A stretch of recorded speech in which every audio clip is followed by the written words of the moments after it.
Inilah kisah nyata yang menelanjangi pengkhianatan suami dan pelakor di depan ratusan tamu undangan. Seorang istri sah yang selama ini membiayai rumah, mobil, perhiasan, dan bisnis suaminya, justru dikhianati dengan uangnya sendiri untuk lamaran mewah sang pelakor.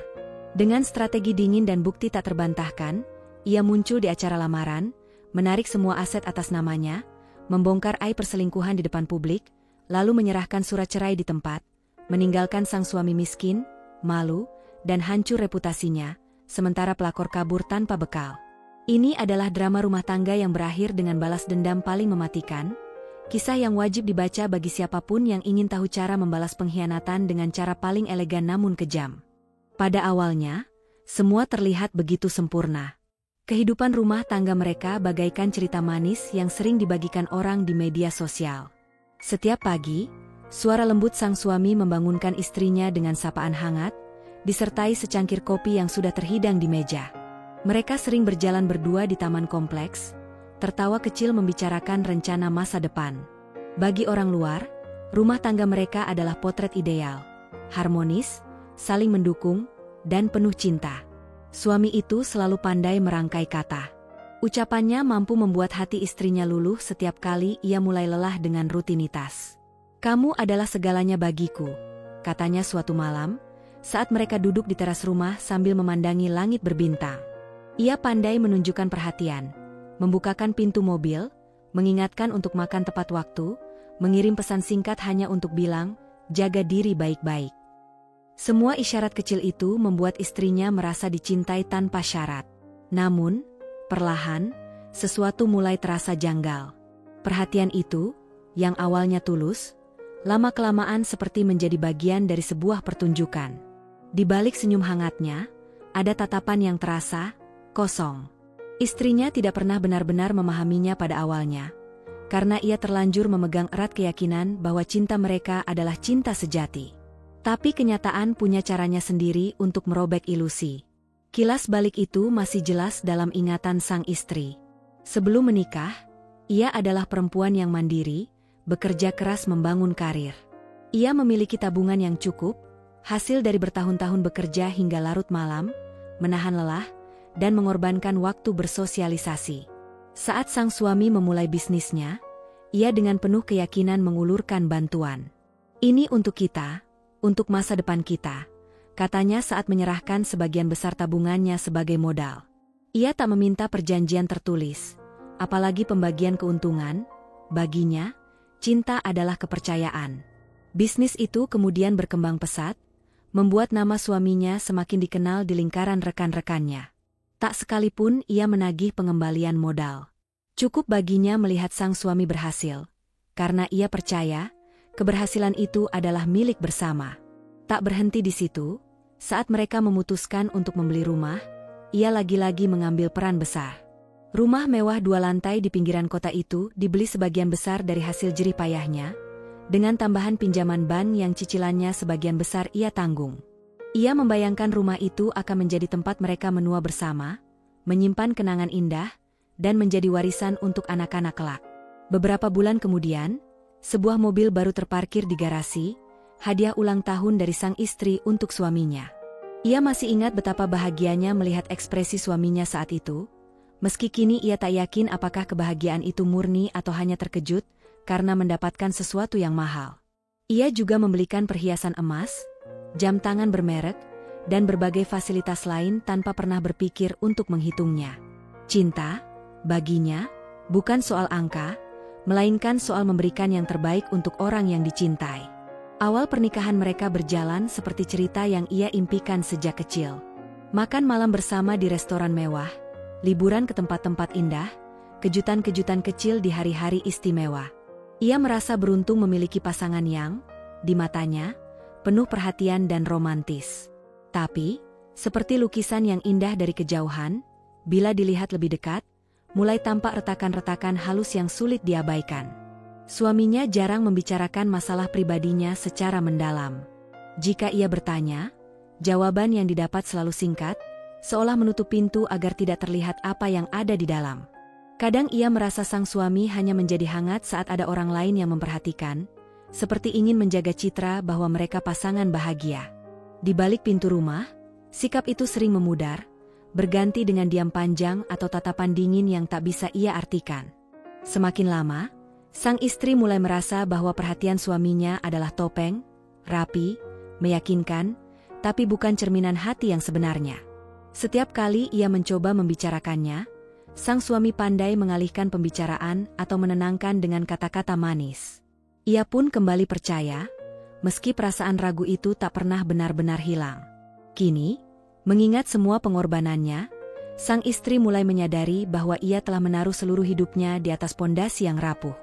Ia memberikan modal bisnis, membelikan rumah, mobil, perhiasan, bahkan memberikan sebagian besar waktunya untuk memastikan suaminya nyaman.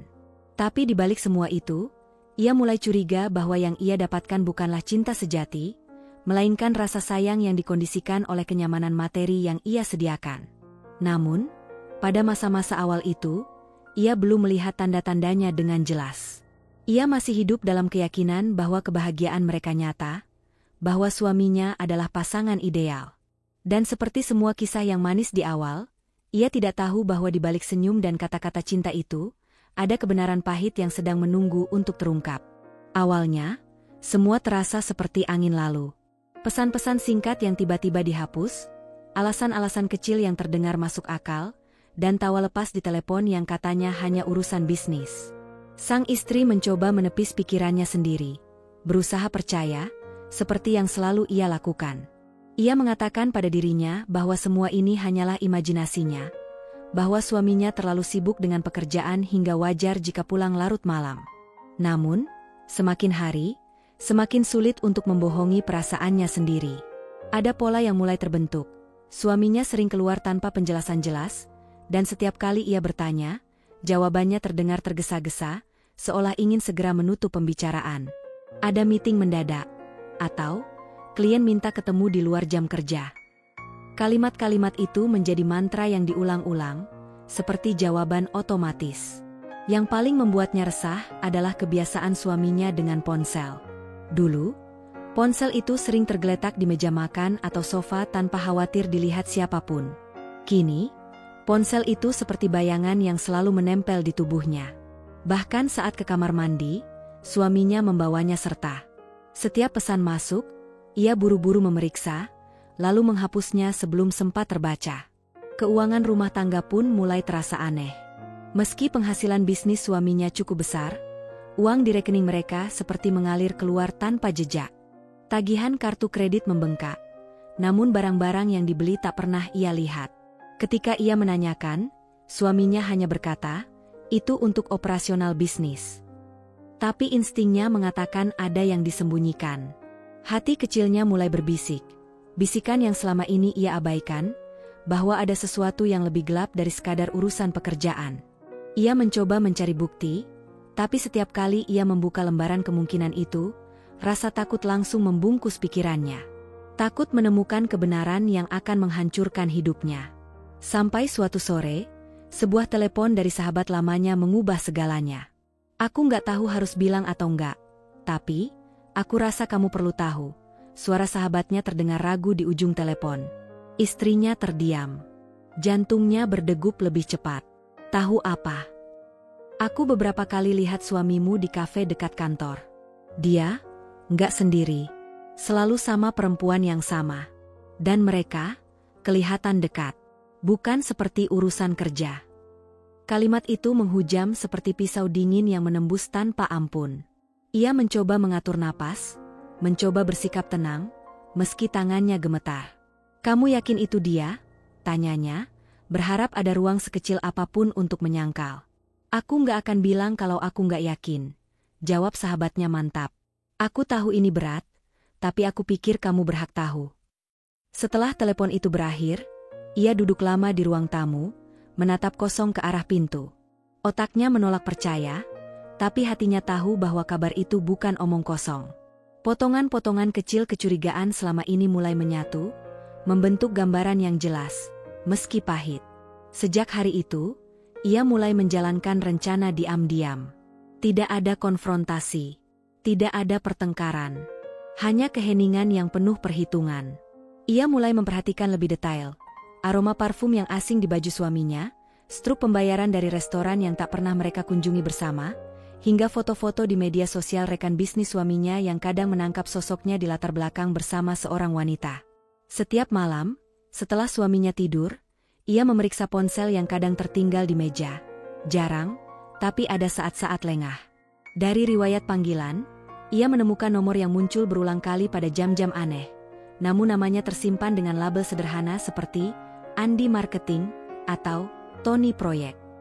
Ia tahu, itu bukan nama asli. Ia mulai mencatat semua itu dalam buku kecil yang disembunyikan di lemari, di antara tumpukan pakaian yang jarang dipakai. Setiap tanggal, setiap jam, setiap alasan pulang larut, semua ia tulis. Ia tahu bahwa ketika saatnya tiba, ia harus punya bukti yang tak bisa dibantah. Kadang, ia hampir menyerah. Ada malam-malam ketika ia ingin langsung menanyakan segalanya, memaksa suaminya mengakui. Tapi ia menahan diri. Ia tahu, sekali ia menunjukkan kecurigaannya, suaminya akan mengubah caranya, dan bukti akan lebih sulit didapat. Jadi ia bermain peran, berpura-pura tak tahu apa-apa, tetap tersenyum, tetap menyambut suaminya setiap kali pulang. Di dalam hatinya, badai sudah berkecamuk. Ia tidur dengan rasa perih yang tak terucap, bangun dengan dada sesak yang tak hilang. Makan terasa hambar, pekerjaan terasa berat. Tapi ia terus berjalan, langkah demi langkah, karena ia tahu kebenaran sedang mendekat, dan saat itu datang, ia harus siap. Suatu malam, kesempatannya datang. Suaminya meninggalkan ponsel di meja dapur saat menerima telepon di teras. Layar ponsel menyala, memperlihatkan pesan masuk, "Sayang, besok kita ketemu di tempat biasa ya. Kangen." Tubuhnya terasa membeku. Kata, "Sayang," itu menampar lebih keras daripada 1000 tuduhan. Tangannya gemetar saat ia mengambil foto layar itu dengan ponselnya sendiri. Ia tahu, ini adalah potongan penting dari puzzle yang selama ini ia susun. Ketika suaminya masuk kembali, ia sudah kembali duduk di meja makan, pura-pura membaca majalah. Senyum kecil mengembang di wajahnya, meski hatinya retak.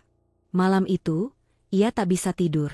Kata-kata dalam pesan itu terus terngiang. Wajah perempuan itu belum ia kenal, tapi keberadaannya sudah cukup untuk meruntuhkan keyakinan yang selama ini ia pertahankan. Ia memejamkan mata, mencoba menenangkan diri, tapi air mata mengalir tanpa izin. Di kepalanya, ia hanya punya satu tekad. Ia akan terus mengumpulkan bukti.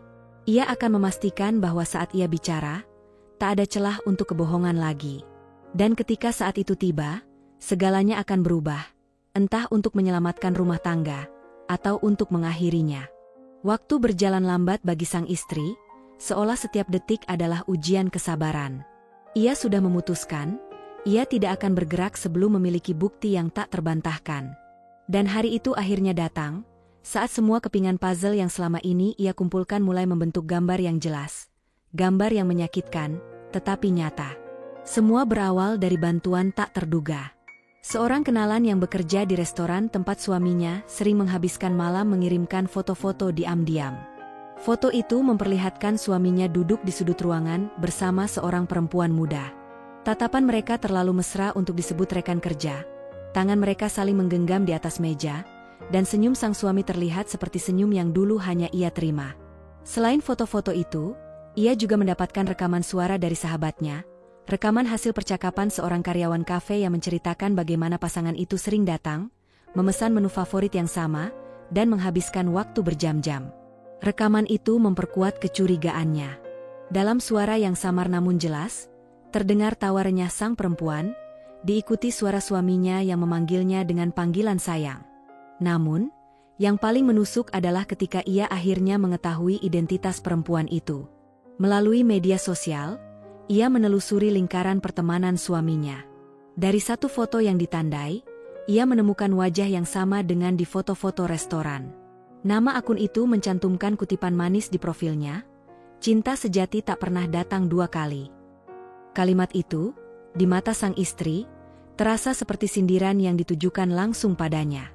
Perempuan itu, si pelakor, memiliki wajah lembut, mata bulat yang terlihat polos, dan senyum manis yang seolah tak pernah menyakiti siapapun. Ia pandai bersandiwara, mengunggah foto-foto kegiatan sosial, berbagi kutipan motivasi, dan menampilkan citra perempuan baik-baik. Orang yang melihat sekilas mungkin akan menganggapnya sosok penuh kasih. Tapi sang istri tahu, di balik semua itu, ada rencana busuk yang sedang berjalan. Bukti demi bukti terkumpul. Selain foto dan rekaman, ia juga mendapat laporan dari 2 orang saksi yang mengenalnya secara pribadi. Salah satunya adalah tetangga lama pelakor itu, yang menceritakan bahwa perempuan itu punya riwayat menjalin hubungan dengan pria beristri. Yang lain adalah rekan kerja suami yang, dengan nada penuh penyesalan, mengaku pernah melihat mereka berdua keluar dari hotel saat perjalanan dinas. Sang istri menyimpan semua itu dengan rapi di sebuah folder khusus di laptopnya, diberi nama sederhana, data. Di dalamnya, ada foto-foto, rekaman audio, tangkapan layar percakapan, hingga salinan laporan saksi. Setiap malam, ia menambahkan apapun yang ia temukan, seolah sedang menyusun berkas kasus untuk dibawa ke pengadilan. Puncak dari semua itu datang pada malam yang tak pernah ia lupakan. Suaminya pulang lebih larut dari biasanya, dengan aroma parfum yang bukan miliknya. Ia sudah duduk di ruang tamu, tapi tidak berniat menanyai, hanya mengamati. Setelah suaminya tidur, ia memeriksa ponselnya. Kali ini, ia menemukan pesan yang membuat napasnya tercekat. Aku nggak sabar besok. Semoga semua lancar. Aku siap terima lamaranmu. Kata, lamaran, itu membuat darahnya berdesir. Tangannya dingin, pikirannya berputar cepat. Jadi inilah ujung dari semua pengkhianatan ini. Suaminya berencana melamar pelakor itu. Bukan sekadar hubungan main-main, bukan sekadar selingkuh sesaat, tapi rencana masa depan, yang berarti ia, sang istri sah, akan disingkirkan. Ia menutup ponsel itu perlahan, menatap wajah suaminya yang tidur pulas di sampingnya. Wajah itu, yang dulu ia cintai tanpa ragu, kini terlihat asing. Ada rasa marah yang membuncah, tapi juga kesedihan mendalam yang sulit diungkapkan. Bagaimana mungkin seseorang yang ia bantu, ia dukung, dan ia percayai sepenuh hati tega merencanakan sesuatu seperti ini? Namun, di balik segala emosi itu, ada satu hal yang menguatkan tekadnya. Ia tidak akan diam. Ia sudah memiliki bukti yang cukup untuk membuat rencana suaminya hancur. Ia tahu, pelakor itu mungkin merasa di atas angin, mengira semuanya akan berjalan mulus. Tapi ia, sang istri sah, akan memastikan kebenaran terungkap di saat yang paling tepat. Malam itu ia duduk di meja kerjanya hingga fajar, menyusun strategi. Ia mencetak foto-foto, memisahkan rekaman yang paling jelas, dan merapikan laporan saksi. Semua ia simpan dalam sebuah map berwarna merah, simbol bahwa ini bukan lagi sekadar curiga, ini adalah fakta yang siap ia hadapkan langsung pada suaminya. Di dalam dirinya, ada 2 kemungkinan jalan. Menghancurkan rencana lamaran itu sebelum sempat terjadi, atau membiarkan semuanya berjalan hanya untuk membeberkan bukti di depan semua orang, agar tak ada lagi yang bisa menyangkal. Manapun yang ia pilih, satu hal pasti, hari-hari manis yang palsu itu sudah berakhir. Pagi itu, sang istri duduk di ruang kerjanya dengan laptop terbuka, mencoba menyelesaikan pekerjaan. Namun, pikirannya terus melayang pada pesan yang ia temukan semalam, rencana lamaran. Ia belum tidur nyenyak sejak itu, dan rasa sesak di dadanya semakin menekan. Di tengah kelelahan itu, sebuah notifikasi email masuk, laporan mutasi rekening bersama yang dikirim otomatis setiap bulan. Ia membuka email itu tanpa berpikir. Namun yang ia lihat membuat matanya membelalak.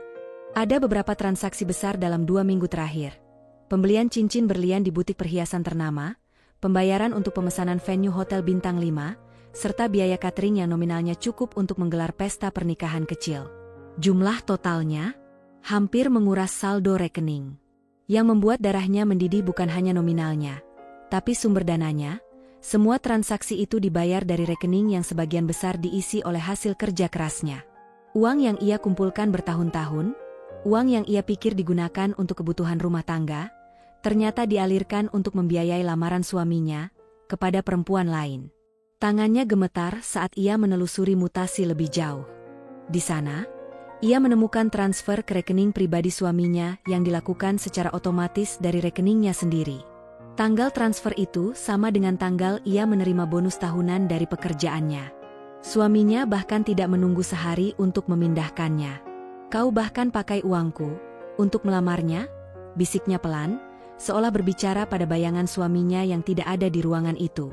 Suaranya pecah, matanya panas, dan air mata yang selama ini ia tahan akhirnya jatuh juga. Ia teringat bagaimana ia dulu dengan bangga membelikan suaminya jam tangan mewah, setelan jas khusus, dan sepatu kulit mahal. Saat itu ia mengira semua itu untuk mendukung penampilan suaminya dalam bisnis. Namun kini, semua terasa seperti pengkhianatan ganda. Barang-barang itu ternyata dipakai untuk memikat perempuan lain. Malamnya, suaminya pulang dengan wajah lelah namun senang. Ia memperhatikan dari balik pintu kamar bagaimana suaminya mengeluarkan setelan jas yang ia belikan beberapa bulan lalu. Jas itu kini digantung rapi, siap dipakai. Ia juga melihat kotak kecil di meja kerja, kotak perhiasan khas butik berlian yang logonya ia kenal betul. Hatinya perih. Itu bukan lagi sekadar bukti fisik. Itu adalah tamparan terakhir. Ia sudah tahu cincin itu bukan untuknya. Rasa cinta yang dulu menutupi semua kekurangan suaminya kini terkikis habis, digantikan amarah dan kekecewaan yang mendidih.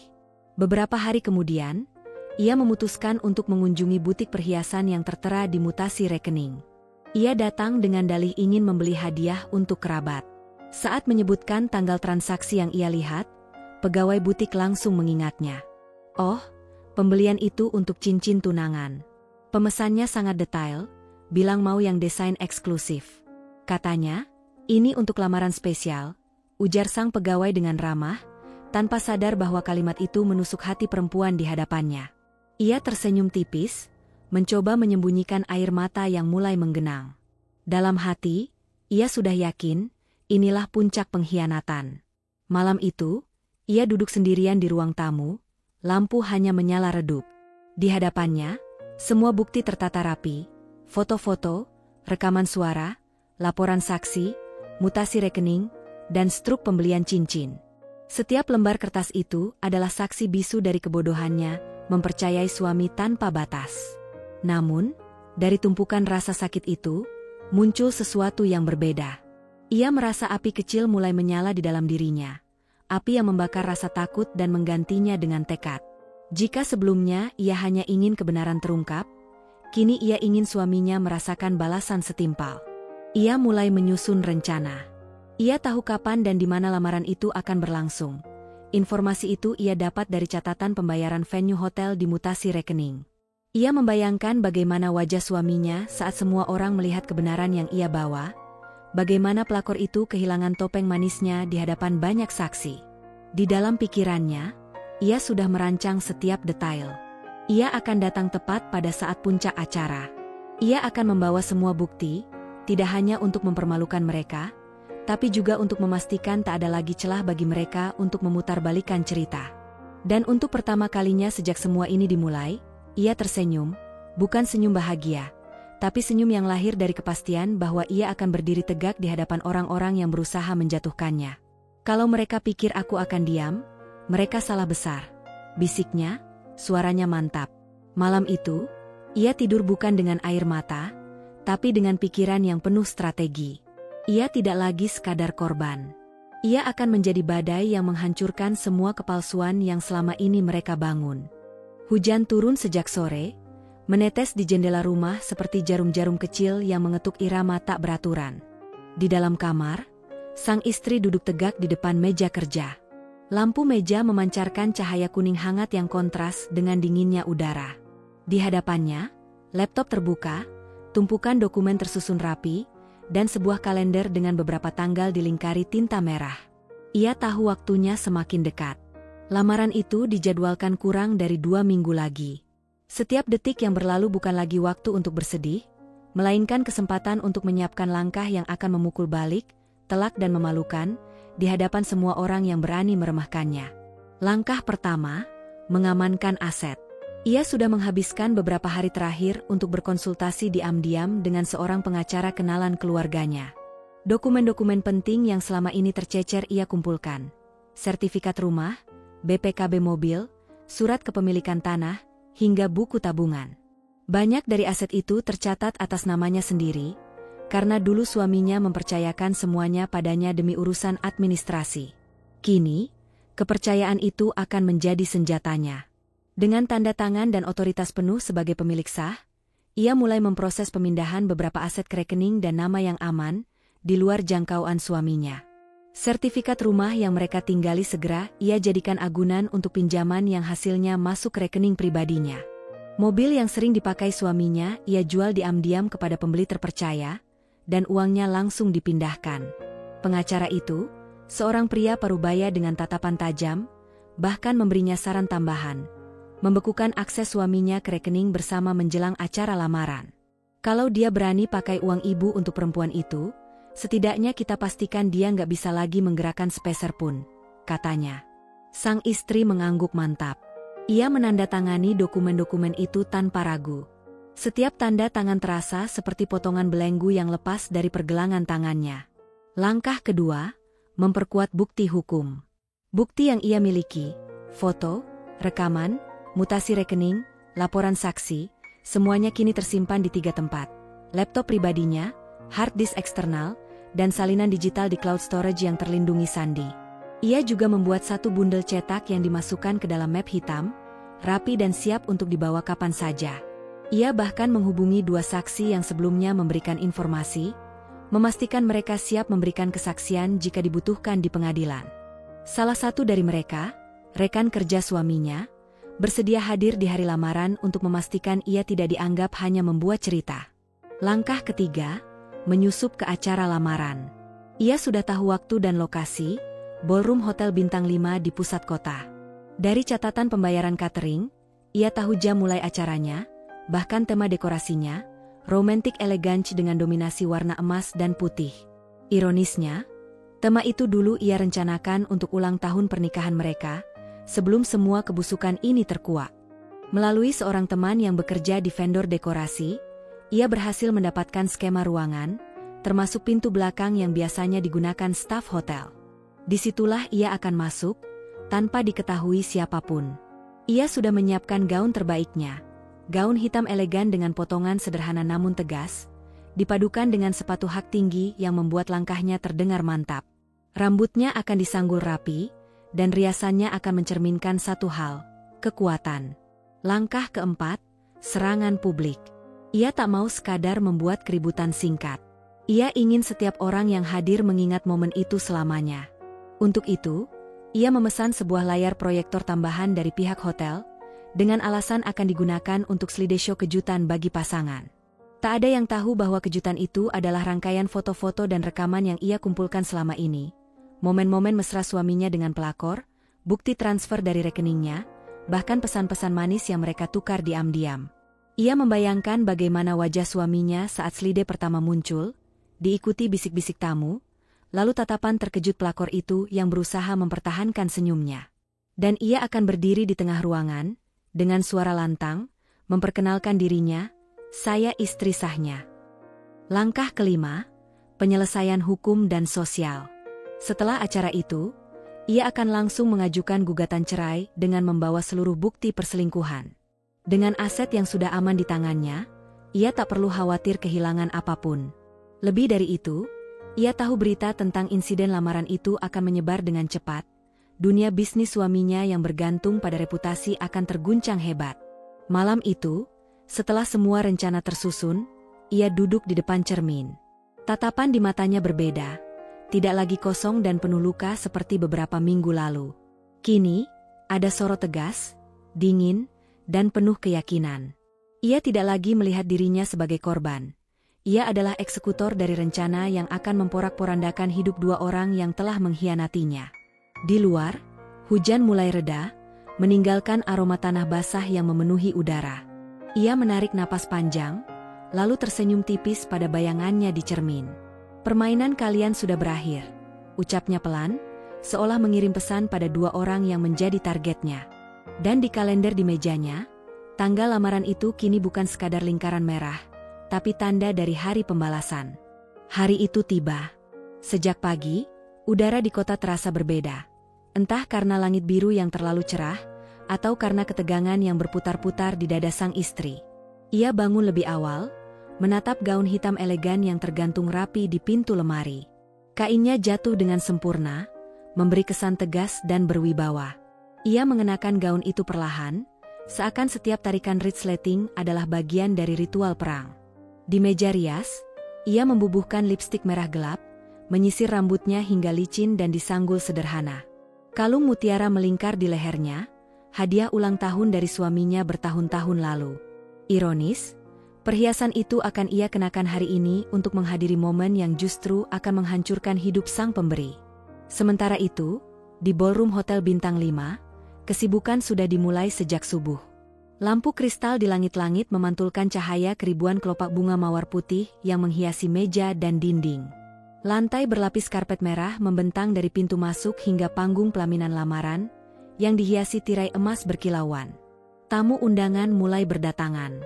Ada keluarga besar dari kedua pihak, teman-teman dekat, kolega bisnis, dan beberapa wajah yang dikenal di dunia usaha. Mereka berbincang, tertawa, sambil memuji keindahan dekorasi. Musik gesek dari kuartet biola mengalun lembut, menciptakan suasana romantis yang hangat. Di sudut ruangan, pelayan hotel berkeliling menawarkan minuman anggur dan hidangan pembuka. Semua tampak seperti potret sempurna dari sebuah acara pertunangan mewah. Tak ada yang tahu badai sedang menunggu di balik tirai. Suami dan pelakor berdiri di pelaminan lamaran, menjadi pusat perhatian. Sang suami mengenakan setelan jas biru tua yang pas di badan, jas yang, tanpa ia sadari, dibeli dengan uang istri sahnya. Di sebelahnya, pelakor tampil memukau dalam gaun putih panjang berhias payet, rambutnya tergerai indah, wajahnya dihiasi riasan yang terkesan polos namun penuh perhitungan. Mereka tersenyum, bergandengan tangan, menyapa para tamu dengan ramah. Tatapan mereka saling bertemu sesekali, penuh kepura-puraan yang nyaris meyakinkan semua orang di ruangan itu. Suami itu tampak percaya diri, seakan semua rencana berjalan sempurna. Pelakor itu terlihat bahagia, mungkin membayangkan dirinya sebentar lagi akan resmi menjadi tunangan pria kaya yang berdiri di sampingnya. Di luar, sebuah mobil hitam berhenti di pintu belakang hotel. Dari dalam, sang istri turun dengan langkah mantap. Sepatu hak tingginya beradu dengan lantai marmer, menimbulkan suara yang tajam di lorong sepi. Ia ditemani oleh seorang temannya yang membawa map hitam berisi semua bukti. Pintu belakang ballroom terbuka sedikit oleh staf hotel yang telah ia lobi sebelumnya. Mereka masuk dengan tenang, menghindari perhatian tamu. Detak jantungnya mulai berpacu, tapi bukan karena gugup, ini adalah adrenalin. Di dalam ballroom, pembawa acara mulai memanggil perhatian semua orang. Musik dihentikan, lampu sedikit diredupkan. Hadirin sekalian, kita akan memasuki momen istimewa. Mari kita beri tepuk tangan untuk pasangan kita hari ini, yang akan mengikat janji pertunangan. Suami dan pelakor melangkah maju. Kotak cincin berlian diletakkan di atas meja kecil yang dihias bunga. Semua mata tertuju pada mereka. Kamera dan ponsel tamu siap merekam. Saat suaminya membuka mulut untuk memulai ucapan, sang istri berdiri di pintu samping panggung. Sorot lampu tak sengaja menangkap gaun hitamnya, membuat beberapa tamu mulai berbisik. Suaminya menoleh, dan sesaat, ekspresinya membeku. Pelakor masih tersenyum, belum menyadari apa yang akan terjadi. Langkah demi langkah, ia maju ke tengah ruangan. Suara hak tingginya bergema, menenggelamkan bisik-bisik tamu. Mata semua orang kini tertuju padanya. Ia berhenti tepat di depan pelaminan, lalu meraih mikrofon dari tangan pembawa acara yang kebingungan. "Selamat sore," suaranya terdengar tenang namun tajam. "Perkenalkan, saya adalah istri sah dari pria yang berdiri di sini." Ruangan terdiam. Hanya terdengar tarikan napas tertahan dari beberapa tamu. Suaminya mencoba tersenyum kaku, tapi keringat mulai mengalir di pelipisnya. Pelakor menatapnya dengan mata membesar, warna merah di pipinya mulai memudar. Sang istri melanjutkan, "Sebelum kalian semua ikut merayakan kebahagiaan palsu ini, izinkan saya menunjukkan sesuatu." Ia memberi isyarat pada temannya. Layar proyektor yang sebelumnya disiapkan untuk slideshow berganti menampilkan foto-foto. Suaminya dan pelakor bergandengan tangan di restoran, berpelukan di hotel, dan berbalas pesan mesra. Bisik-bisik menjadi riuh. Beberapa tamu menutup mulut mereka, yang lain menggeleng tak percaya. "Dan semua ini," katanya sambil menunjuk layar, "dibiayai dari uang saya, uang yang saya kumpulkan bertahun-tahun, yang dia gunakan untuk membelikan cincin ini." Ia menunjuk kotak di meja, dan menyewa tempat ini. Suaminya mencoba mendekat. "Sayang, ini..." "Jangan panggil aku sayang," potongnya tajam. "Hari ini, semua orang di sini akan tahu siapa kalian sebenarnya." Ia membuka map hitam dan mulai menunjukkan bukti transfer, mutasi rekening, dan laporan saksi. Beberapa tamu mulai merekam video. Suara kamera ponsel terdengar di antara gumaman. Pelakor, yang sejak tadi mencoba tersenyum, kini menunduk. Tangannya meremas gaun, matanya berair, bukan karena penyesalan, tapi karena malu dilihat dalam posisi seperti ini. Sang istri meletakkan mikrofon di meja, menatap keduanya dengan mata dingin. "Kalian boleh melanjutkan acara ini kalau mau, tapi pastikan kalian siap menghadapi gugatan hukum besok pagi." Ia berbalik, melangkah keluar dengan kepala tegak, meninggalkan keheningan tegang di belakangnya. Para tamu menatapnya pergi, sebagian kagum, sebagian terkejut, dan sebagian mulai memandang sinis ke arah suaminya dan pelakor. Di luar ballroom, ia menghirup napas dalam. Rencananya berhasil. Dan meski pernikahannya mungkin berakhir, ia tahu harga dirinya tetap utuh, bahkan lebih kuat dari sebelumnya. Pintu samping ballroom terbuka pelan, nyaris tanpa suara.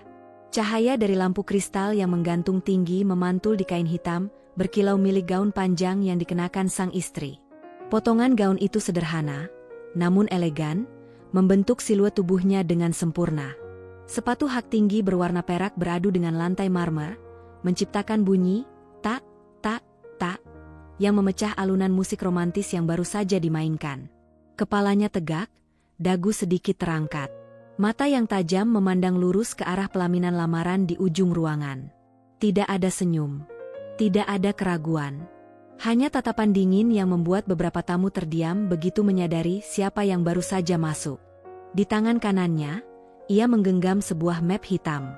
Di tangan kirinya, ia menjinjing clutch kecil yang serasi dengan gaunnya.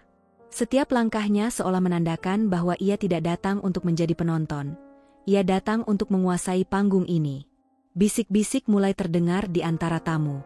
"Itu, bukannya?" "Iya, itu istrinya." "Ya Tuhan, apa yang terjadi?" Seorang tamu wanita di barisan depan menepuk-nepuk bahu temannya, memberi isyarat untuk menoleh. Beberapa tamu pria mengernyit, mencoba memahami situasi. Kamera ponsel mulai diarahkan, meski sebagian masih ragu apakah pantas merekam momen yang jelas-jelas bukan bagian dari acara resmi.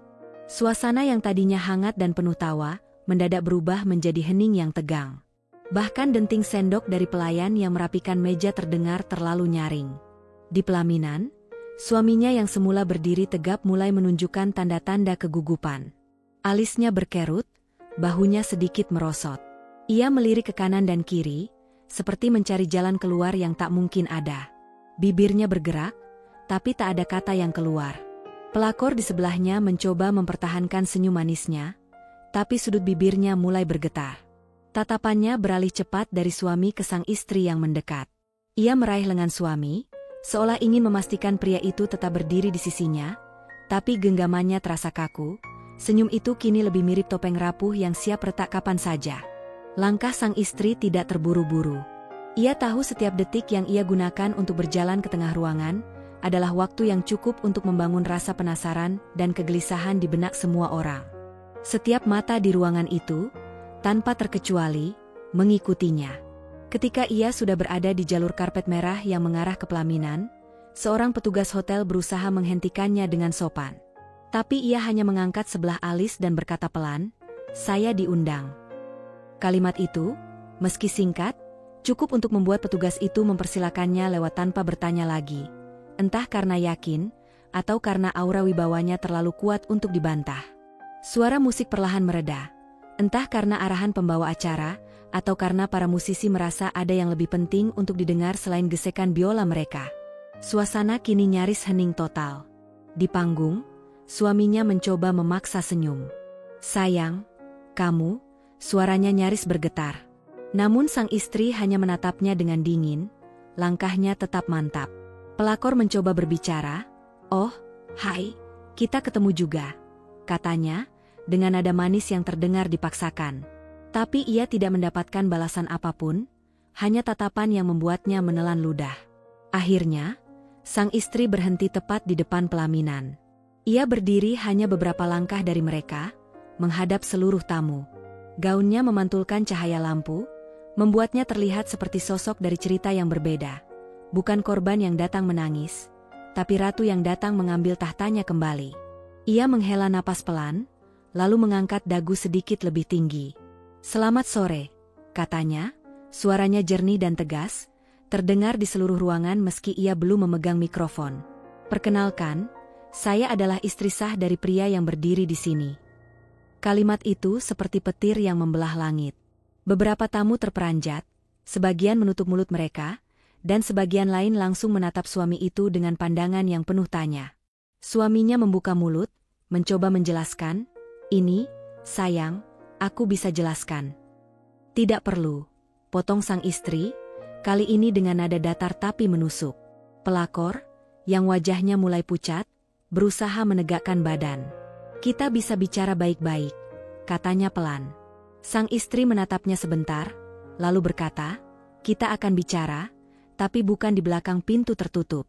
Semua orang di sini berhak tahu." Beberapa tamu yang berada dekat pintu mulai mengambil langkah mundur, memberi jarak untuk melihat lebih jelas. Kamera ponsel kini terangkat tinggi, merekam tanpa malu-malu. Ruangan yang tadinya penuh cahaya kini seolah diselimuti bayangan ketegangan. Sang istri memegang map hitamnya dengan erat. Senyum tipis terukir di bibirnya. Bukan senyum ramah, tapi senyum orang yang tahu ia memegang kendali penuh atas situasi ini. "Kalau kalian mengira ini akan menjadi hari terindah untuk kalian," katanya sambil menatap bergantian antara suami dan pelakor, "maka kalian salah besar. Hari ini akan menjadi hari yang paling kalian ingat, untuk alasan yang berbeda." Ruangan tetap hening, hanya suara napas yang terdengar. Dan di mata semua yang hadir, sang istri sah itu kini bukan lagi sekadar tamu tak diundang. Ia adalah badai yang baru saja memasuki ruangan, dan semua orang tahu, tak ada yang akan keluar dari sini sama seperti sebelumnya. Sang istri berdiri tegak di tengah ballroom, map hitam masih dalam genggamannya. Semua mata tertuju padanya, menunggu kelanjutan dari pengumuman mengejutkan yang barusan ia lontarkan. Ia menarik napas pelan, lalu berjalan naik 2 langkah ke pelaminan, menghadap seluruh tamu yang kini tak lagi tersenyum. "Baik," katanya, suaranya jernih dan tegas, "sebelum kalian semua melanjutkan acara ini, izinkan saya menjelaskan fakta yang sepertinya belum diketahui oleh banyak orang di sini." Ia membuka map hitam itu perlahan, menampilkan tumpukan dokumen dengan sampul plastik rapi. Lampu ruangan yang terang membuat cap dan tanda tangan pada setiap lembaran terlihat jelas. "Pertama," katanya sambil mengangkat sebuah sertifikat, "ini adalah sertifikat rumah megah yang selama ini kalian kira adalah milik bersama. Nyatanya, seluruhnya atas nama saya. Rumah yang," ia melirik ke arah suaminya, "kalian gunakan untuk hidup mewah, tempat kalian menerima tamu, bahkan tempat kalian berfoto mesra, dibeli dari hasil jerih payah saya." Suara riuh kecil terdengar di antara tamu. Beberapa mulai saling berbisik, sebagian lain menggeleng tak percaya. Selanjutnya, ia mengeluarkan berkas lain, "BPKB dan STNK mobil yang sering kalian kendarai, juga milik saya. Mobil itu saya beli tunai, dan sekarang," ia menatap suaminya tajam, "saya tarik kembali." Suaminya terlihat gelisah. Pelakor menggenggam ujung gaunnya erat, menunduk, pipinya memerah. "Perhiasan," lanjut sang istri sambil mengangkat sebuah amplop tebal berisi foto-foto dan kwitansi pembelian, "yang sering kalian pamerkan di media sosial, kalung berlian, cincin, anting, semuanya dibeli oleh saya. Termasuk perhiasan yang sekarang dipakai di acara ini." Salah satu tamu wanita di barisan depan menutup mulutnya, terkejut. "Astaga," bisiknya pelan. Dan puncaknya, sang istri mengeluarkan selembar dokumen resmi dengan kop kantor hukum. Ini adalah dokumen rekening dan laporan mutasi. Semua dana yang digunakan untuk menyewa gedung ini, membayar catering, dekorasi, bahkan cincin lamaran, ia mengangkat alis. "Semuanya berasal dari rekening saya. Rekening yang saya beri akses padanya, karena saya pikir ia suami yang bisa dipercaya." Suasana ruangan kini benar-benar tegang. Bahkan para pelayan yang sebelumnya sibuk mengatur minuman kini berhenti bergerak, menatap ke arah panggung. Sang istri menutup mapnya perlahan, lalu menatap pembawa acara. Saya minta waktu sebentar untuk membacakan satu pengumuman resmi. Ia membuka lembar terakhir dari map, membaca dengan nada yang penuh wibawa. Berdasarkan perjanjian pranikah yang sah dan terdaftar, serta surat kuasa yang saya pegang, mulai hari ini, saya menarik seluruh aset yang berada atas nama saya, termasuk rumah, kendaraan, perhiasan, dan rekening bank.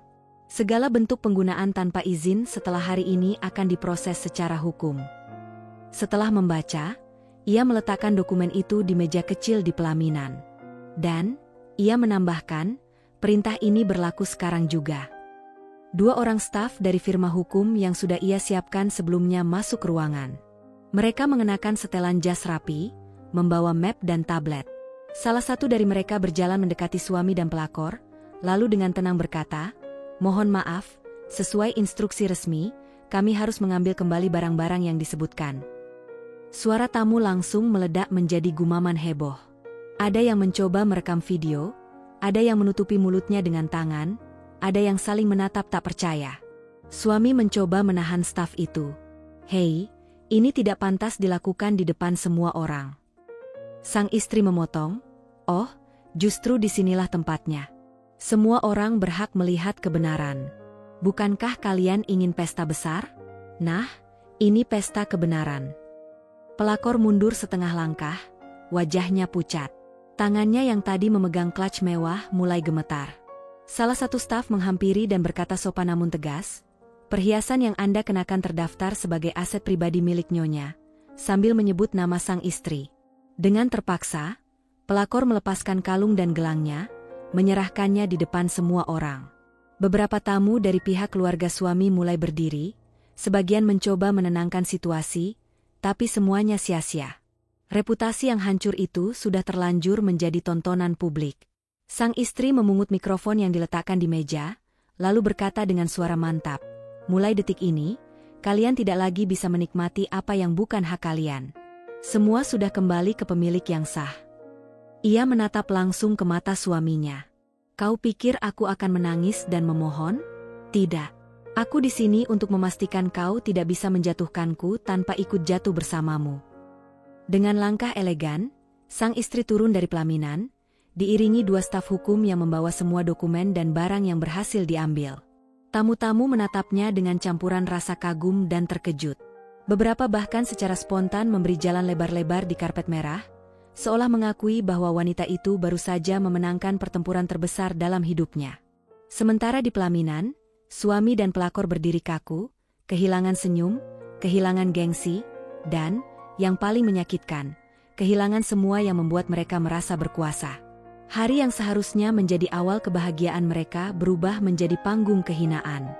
Dan itu semua terjadi di depan semua orang yang tadinya datang untuk memberi selamat. Sang istri keluar dari ballroom dengan kepala tegak. Ia tidak menoleh ke belakang.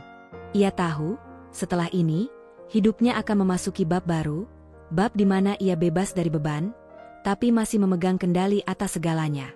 Sang istri berdiri kembali di tengah ballroom, mikrofon masih di tangannya. Wajahnya tenang, tapi sorot matanya menusuk seperti bilah pisau yang siap menembus kebohongan yang selama ini dilindungi rapat-rapat oleh sang suami. "Karena semua sudah berkumpul di sini," katanya dengan nada datar namun penuh wibawa, "ada baiknya kita sekalian meluruskan banyak hal yang selama ini disembunyikan. Supaya semua tahu, siapa sebenarnya pria yang kalian hormati dan kagumi ini." Suara gemerisik terdengar dari sudut-sudut ruangan. Beberapa tamu duduk lebih tegak, ada yang mulai merekam dengan ponsel. Suasana terasa seperti sebelum badai datang, sunyi tapi penuh ketegangan. Ia mengangkat satu lembar kertas dari mapnya. "Selama 3 tahun terakhir, suami saya ini mengaku setiap malam bekerja lembur untuk mengembangkan usahanya. Tapi kenyataannya, ia menghabiskan waktu di hotel-hotel bintang 5, bukan untuk urusan bisnis, tapi untuk urusan pribadi." Ia berhenti sejenak, lalu mengeluarkan beberapa lembar foto yang dimasukkan dalam plastik bening, memperlihatkannya kepada para tamu di barisan depan. Foto-foto itu jelas memperlihatkan sang suami bersama wanita lain, termasuk pelakor yang berdiri kaku di pelaminan. Riuh rendah terdengar. "Astaga! Berani sekali dia. Pantas saja uangnya cepat habis." Suami itu mencoba membuka mulut. "Sayang, Itu tidak seperti yang kamu pikir. Diam, potong sang istri, tatapannya menusuk. Kau sudah bicara cukup banyak selama ini. Sekarang giliranku. Ia melanjutkan, bukan hanya soal perselingkuhan. Selama ini, ia sering berbohong tentang kondisi keuangan. Mengaku bangkrut, mengaku usahanya sedang merugi, padahal uangnya habis untuk membiayai gaya hidup mewah dan pesta-pesta di luar negeri bersama para wanita itu. Salah satu tamu pria dari sisi kanan berbisik ke temannya, "Aku pernah lihat dia di Bali waktu itu, tapi dia bilang sedang meeting di Singapura." Sang istri tersenyum tipis, seolah mendengar komentar itu. Oh, dan itu belum seberapa. Ia punya kebiasaan buruk yang jarang diketahui, berhutang ke banyak rekan bisnis dengan janji palsu. Menggadaikan barang-barang berharga yang bukan miliknya, termasuk barang yang saya beli, tanpa seizin saya. Bahkan, ia menatap suaminya tajam, menggunakan nama saya untuk mengajukan pinjaman pribadi. Pelakor di samping suami mulai gelisah. Ia menggeser kakinya, mencoba berdiri lebih tegak, tapi wajahnya memucat. Ia tahu semua yang diungkapkan itu bukan sekadar tuduhan, ada bukti yang akan segera dibeberkan. Sang istri membuka lagi mapnya dan mengangkat beberapa dokumen. Ini adalah bukti transfer yang dia lakukan, dari rekening saya, ke rekening pelakor yang berdiri di sini. Jumlahnya ratusan juta. Uang itu digunakan untuk membeli tas, sepatu, dan perhiasan mewah yang kalian lihat di foto-foto mereka di media sosial. Riuh kembali terdengar. Beberapa tamu wanita menatap pelakor dengan pandangan jijik. Tidak tahu malu. Jahat sekali. Suaminya kini menunduk, wajahnya memerah, bibirnya terkatup rapat. Setiap kata yang diucapkan sang istri seperti tamparan mental yang membuatnya semakin sulit bernapas. Sang istri melangkah setengah meter lebih dekat ke arahnya, menatap langsung ke wajahnya. Kau pikir aku tidak tahu soal semua kebohongan itu? Kau pikir aku akan membiarkanmu menghancurkan hidupku dan berjalan bebas? Tidak. Malam ini, di depan semua orang yang kau undang untuk menyaksikan kebahagiaan barumu, aku membongkar wajah aslimu. Ia mengangkat satu foto terakhir, foto suaminya sedang memeluk wanita lain di depan sebuah mobil sport yang ternyata juga dibeli dari uangnya. Inilah pria yang kalian rayakan hari ini. Tamu-tamu mulai berbisik lebih keras. Beberapa bahkan meninggalkan meja mereka, terlalu muak untuk tetap duduk. Ada yang menggeleng, ada yang tertawa sinis, dan ada yang diam-diam mengunggah rekaman itu ke media sosial. Pelakor kini menunduk dalam, tak sanggup menatap siapapun. Sementara suaminya, yang biasanya penuh percaya diri di hadapan orang banyak, kini seperti kehilangan suaranya. Ia mencoba berkata, "Ini semua tidak adil." "Adil?" Sang istri menatapnya dengan senyum dingin. "Kau tidak tahu arti kata itu. Adil adalah membayar semua perbuatanmu. Dan malam ini, kau mulai membayarnya." Ia lalu menatap para tamu, menyapu pandangan ke seluruh ruangan. "Kepada semua yang hadir, saya mohon maaf jika kehadiran saya mengganggu pesta ini. Tapi saya rasa, kebenaran lebih penting daripada pura-pura bahagia. Anggap saja ini pelajaran, jangan tertipu oleh senyum manis dan kata-kata indah. Bahkan orang yang paling kalian percayai bisa menjadi orang yang paling menusuk dari belakang." Kalimat itu disambut dengan keheningan singkat, lalu tepuk tangan dari beberapa tamu yang menghargai keberaniannya.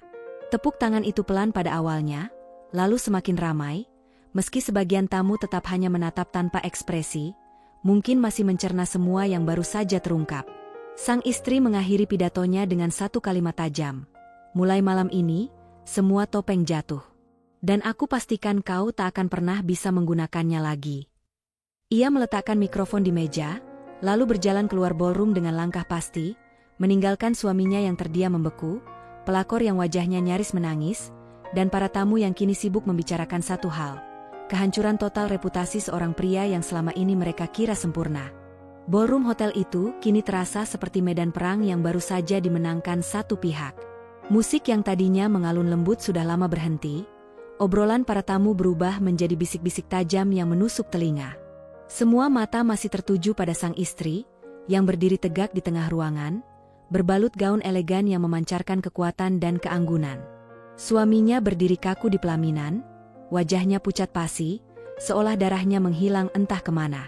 Pelakor di sebelahnya sudah tak lagi berani menegakkan kepala, hanya memandangi lantai dengan tatapan kosong. Sang istri menarik napas panjang, lalu mengambil amplop putih tebal dari tas kecil yang sejak tadi dibawanya. Dengan langkah mantap, ia naik ke pelaminan, langkahnya terdengar jelas di atas keheningan ruangan. Ia berhenti tepat di hadapan suaminya, menatapnya lurus tanpa berkedip. "Selama ini, kau pikir aku akan terus diam, bertahan demi menjaga status dan penampilan. Kau salah besar," katanya pelan tapi jelas, membuat semua tamu yang berada cukup dekat bisa mendengar setiap katanya. Ia mengangkat amplop itu, lalu menyerahkannya tepat ke tangan suaminya. "Ini," ucapnya dingin, "adalah surat cerai. Lengkap dengan tanda tangan dan persetujuan pengacara. Semua aset yang kau gunakan untuk berkhianat sudah kutarik. Yang tersisa hanyalah namamu, dan itu pun kini tak lagi ada artinya bagiku." Suaminya menatap amplop itu seperti menatap vonis mati. Tangannya gemetar saat menerimanya. Ia mencoba membuka mulut, namun tak ada kata yang keluar. "Mulai hari ini," lanjut sang istri, "kau bukan lagi suamiku. Dan mulai detik ini, kau akan merasakan hidup tanpa semua fasilitas yang selama ini kau kira hakmu. Rumah, mobil, rekening, semua sudah kembali ke pemilik yang sah." Ia menoleh sekilas ke arah pelakor, matanya penuh ironi. "Dan kau, semoga kau menikmati pria ini apa adanya, tanpa harta dan nama baik yang dulu ia bawa dari hidupku." Pelakor menggigit bibirnya, tak sanggup berkata apa-apa. Sorot matanya menunjukkan penyesalan, atau mungkin hanya ketakutan menghadapi masa depan yang tiba-tiba tak lagi mewah. Beberapa tamu yang tadinya masih ragu kini mulai mengangkat ponsel, merekam detik-detik ini. Mereka tahu, momen ini akan menjadi cerita yang beredar lama, baik di lingkaran pertemanan mereka maupun di dunia maya. Sang istri melangkah mundur, lalu membalikkan badan. Ia berjalan meninggalkan pelaminan dengan langkah mantap, diiringi suara tumit sepatunya yang memantul di lantai marmer. Setiap langkah terasa seperti penegasan bahwa ia sudah keluar dari bayang-bayang pengkhianatan. Sebelum mencapai pintu keluar, ia berhenti sejenak, berbalik, dan menatap ruangan untuk terakhir kalinya. Tatapan itu bukan tatapan dendam, melainkan tatapan kemenangan. Tatapan seorang wanita yang telah melawan, kalah, bangkit, dan akhirnya menang dengan cara yang tak terbantahkan. Suasana di pelaminan kontras dengan langkahnya yang penuh keyakinan. Suaminya kini terduduk di kursi, memegang amplop surat cerai seperti memegang batu besar yang menghimpit dadanya. Matanya kosong, pandangannya kabur. Seorang kerabat mencoba menenangkannya, namun tak ada respon. Pelakor, yang sejak awal acara berusaha tersenyum manis di hadapan semua orang, kini perlahan mundur dari pelaminan. Ia melangkah cepat menuju pintu samping, berusaha keluar tanpa diperhatikan, tapi tatapan tajam para tamu mengiringinya sampai hilang di balik pintu. Tidak ada yang menghentikannya, tidak ada yang memanggilnya. Sementara itu, sang istri sudah mencapai pintu utama ballroom. Dua staf hukum yang sebelumnya membantunya berdiri di sana, siap mengantarnya pergi. Salah satu dari mereka membukakan pintu. Cahaya lampu luar hotel menyambutnya, seperti sinar baru yang menandakan awal perjalanan yang berbeda. Ia tidak menoleh ke belakang. Tidak ada lagi alasan untuk melihat masa lalu yang telah ia tinggalkan. Di wajahnya, terlukis senyum tipis, bukan senyum lega yang rapuh, melainkan senyum puas yang lahir dari keberanian dan keteguhan hati. Langkahnya keluar dari pintu hotel diiringi oleh rasa hening yang menggantung di ballroom, meninggalkan suaminya dalam keadaan miskin, malu, dan sendirian. Semua yang dulu ia banggakan lenyap, semua yang dulu ia sembunyikan terbongkar, dan semua pintu yang dulu terbuka kini tertutup rapat. Bagi sang istri, malam ini bukan hanya akhir dari sebuah pernikahan, tapi juga awal dari hidup baru yang bebas dari kebohongan. Ia tahu perjalanan ke depan tidak akan selalu mudah, tapi setidaknya, ia berjalan tanpa beban yang selama ini mengikatnya. Dan di dalam ballroom yang kini hanya menyisakan bisik-bisik, tatapan kasihan, dan rasa malu, seorang pria duduk terpaku, memandangi amplop putih di tangannya. Amplop itu adalah simbol akhir segalanya. Akhir dari kemewahan, akhir dari kebohongan, dan akhir dari topeng yang selama ini ia pakai. Seminggu setelah malam yang mengguncang itu, video pembongkaran di acara lamaran sudah menyebar ke seluruh media sosial.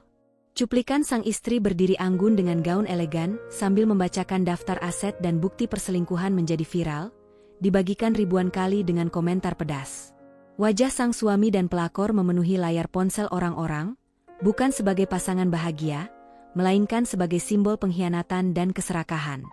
Bisnis suami ambruk dalam hitungan hari. Rekan-rekan yang dulu memuji dan menyanjungnya kini menarik diri, memutus kontrak, dan menolak semua teleponnya. Bank mulai menagih hutang, sementara semua aset yang selama ini menopang statusnya telah resmi ditarik kembali ke tangan sang istri. Pelakor pun menghilang dari kehidupan suami. Kabar beredar, ia menjual sebagian barang mewahnya untuk bertahan hidup, tapi itu pun tidak cukup lama. Sang istri, di sisi lain, memulai bab baru dengan tenang. Ia pindah ke kota baru, membeli rumah yang ia pilih sendiri, dan membuka usaha kecil yang ia kelola dengan penuh kendali. Di sana, ia mulai menata hidupnya tanpa bayang-bayang kebohongan. Luka yang dulu menganga perlahan sembuh, berganti dengan rasa bangga pada dirinya sendiri, karena ia memilih untuk berdiri dan melawan, bukan hanya bertahan. Setiap kali ia bercermin, ia melihat seorang wanita yang pernah jatuh, tapi bangkit dengan kepala tegak. Dan meski masa lalu meninggalkan bekas, ia tahu satu hal pasti, ia tidak lagi menjadi korban, melainkan pemenang dalam cerita hidupnya.